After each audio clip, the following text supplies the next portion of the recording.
ইরানের ড্রোন প্রযুক্তির সামনে মার্কিন ইসরায়েলি জোটের বহুল প্রচারিত সামরিক দম্ভ আসলে কতটা অসহায় তা ফাঁস হয়ে গেছে। পশ্চিমা হামলার জবাবে মার্কিন ও ইসরায়েলি লক্ষ্যবস্তু সহ উপসাগরীয় অঞ্চলে ছড়িয়ে থাকা মার্কিন সামরিক ঘাঁটিগুলোতে ব্যালিস্টিক ক্ষেপণাস্ত্র আর ড্রোন দিয়ে পাল্টা হামলা চালাচ্ছে ইরান। এর আগে ইরানেরই শাহেদ ড্রোনের নকল করে দেশটির বিরুদ্ধেই ব্যবহার করতে চেয়েছিল যুক্তরাষ্ট্র।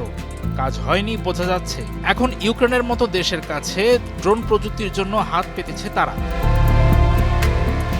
ইরানের ব্যাপক ড্রোন হামলার আশঙ্কা করে মার্কিন সেনাবাহিনী 10,000 এআই চালিত মেরোপস ড্রোন মোতায়েন করবে।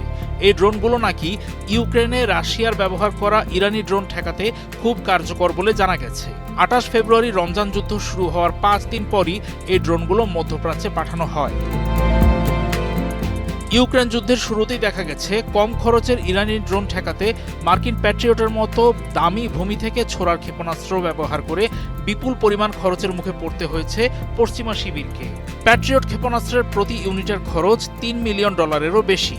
অন্যদিকে প্রতি ইউনিট মেরোপস ড্রোনের খরচ $14,000 থেকে $15,000। বড় অর্ডারের ক্ষেত্রে এটি মাত্র $3,000 থেকে $5,000 নেমে আসতে পারে। আর ইরানি শাহেদ ড্রোন প্রতি ইউনিটের খরচ $20,000 থেকে $30,000।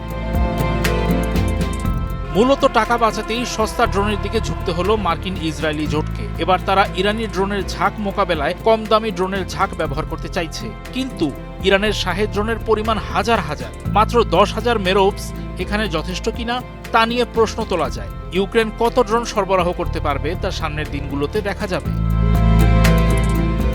মেরোপস একটি ছোট কৃত্রিম বুদ্ধিমত্তা চালিত ব্যবস্থা। এটি মূলত শাহেদের মতো ড্রোন শনাক্ত এবং ধ্বংস করার জন্যই ডিজাইন করা হয়েছে। এটি ঘন্টায় 280 কিলোমিটারের বেশি গতিতে ছুটতে পারে। এর নাম রাখা হয়েছে মেরোপস পাখির নামে। ইউক্রেনে ধ্বংস হওয়া শাহেদ ড্রোনের প্রায় 40% এই মেরোপস দিয়ে ধ্বংস করা হয়েছে বলা হচ্ছে। পুরো সিস্টেমটি সাধারণ পিকআপ ট্রাকে বহন করা যায়।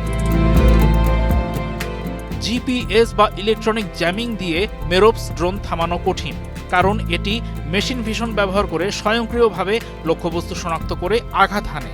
এটি ব্যবহারের ফলে শত্রুপক্ষের ড্রোন ঠেকানোর ব্যর্থতার হার নাকি শূন্যে নেমে আসতে পারে।